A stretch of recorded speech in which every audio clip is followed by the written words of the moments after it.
80au, oedd efo trefnu Pester Roc. A dal i boetio yn y fwy diweddar efo Ceffyla Lliwgar. Dyna dwi wedi gwneud efo beth da ni'n sôn amdano heddiw. Mae bywyd yn hir iawn, dwi'n gwneud lot o ryw bethau eraill hefyd. Dwi wedi gweithio fel gweithio cymdeithasol pan o'n i'n gweithio. Dwi'n daid, dwi'n 3 o blant a 2 ywres. Da ni gyd yn byw Pesta ar wahân i Garmon y Mab sydd wedi symud i America. Dyna o fi am hynny. Ac newn ni trafod Matthew Mustang yn benna. Yn y cyfnod cyn yr 80au, so popeth lan hyd ar ffynno, o'ch chi'n ymwneud gyda musical? Beth ydych cefnir chi cyn hynny? Ys i coleg i Manceinion, neud cwrs celn nes i hyn, a fes i'n nabod lot o byncis oedd yn byw yn Manceinion ar y pryd. Yn una o 76 tan 81 yn una. Nes i'n ffrindiau reit agos efo Mick Hucknall, oedd nhw'n grŵp o'r enw Frantic Elevators ar y pryd, a fes i'n helpu neu gwahanol bethau efo nhw, a dod i'r agor dipyn o bobl oedd ar y sîn yna yn yr 80au. Cadw cysylltiad efo Mick Hucknall, ond neb arall rili. Diddorol bod Fined trwy gyd digwyddiad a Griff Rhys wedi fyny Manceinion hefyd ar chwedl yna bod 7 pobl ath i weld Sex Pistols yn Manceinion, pob un wedi dechrau band, Mick Hucknall un ohonynt, os dwi'n gofyn iawn? Dwi'n meddwl bod o di actually bod na un o'r rhai oedd yna, dwi'n meddwl. A es i ddyn coleg a Griff, ond bod Griff yna 15 mlynedd ar ôl i, nath o'n neud yr un cwrs a fi. Celfyddyd Gain, dwi'n meddwl bod fi'n neud llawer o byd efo rwan, de. Ond dyna nes i. Beer vouchers oedden ni'n gael, de. Dyna bydden ni'n galw nhw, de gyna. Swn i ddim di... Yn y genhedlaeth lwcus iawn, lle oedden ni'n cael grantiau da i fynd i coleg.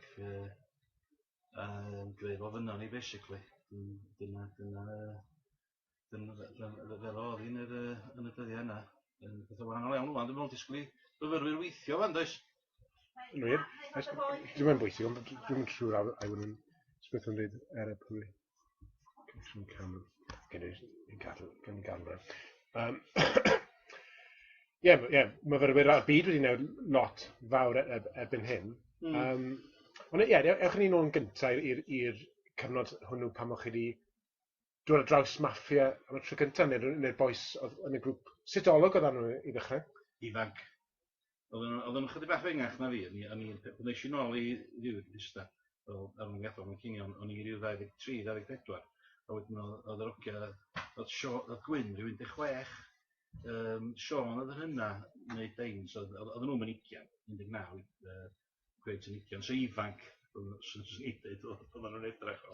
Ond oedden nhw'n, mae'na yr un stori, oedden nhw gyd, Mam a Tad Gwyn di gwahanu, ac oedd Mam Gwyn wedi gadael, oedd hi wedi cael partner newydd ac oedd hi'n byw mewn, oedd hi'n byw Sir Fôn, dwi'n meddwl.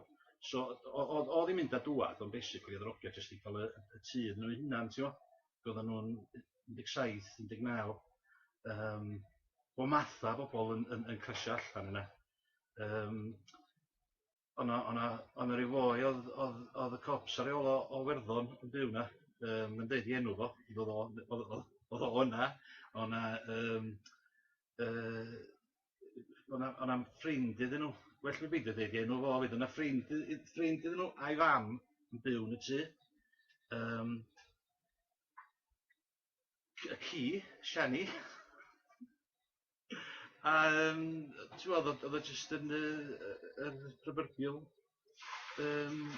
1970s hippie, Grateful Dead, crash hurt, really. Oedd o'n wych, de. Fi wedi clywed am y bwthyn, a dyna oedd y bwthyn felly ar ran yr heriau neu'r dymuniad oedd, wrth gwrs, i greu cerddoriaeth. O'n nhw'n gerddorion da pan gwrddwch chi, neu wedi dysgu wrth wneud? oedden nhw'n mynd byd arall, ti'n meddwl, oedden nhw'n gweithio, cos oedd y neb oedd nhw'n gweithio, neu hynna.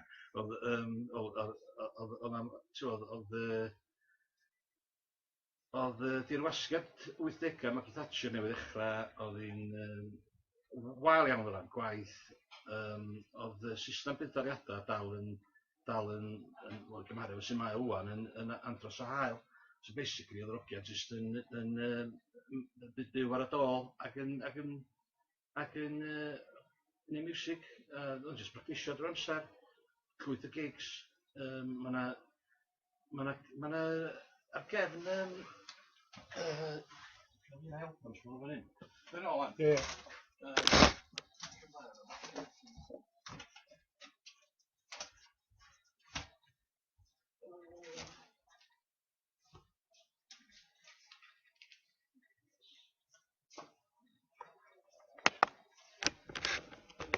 Cadw records yn trefnu wyddor, dwi.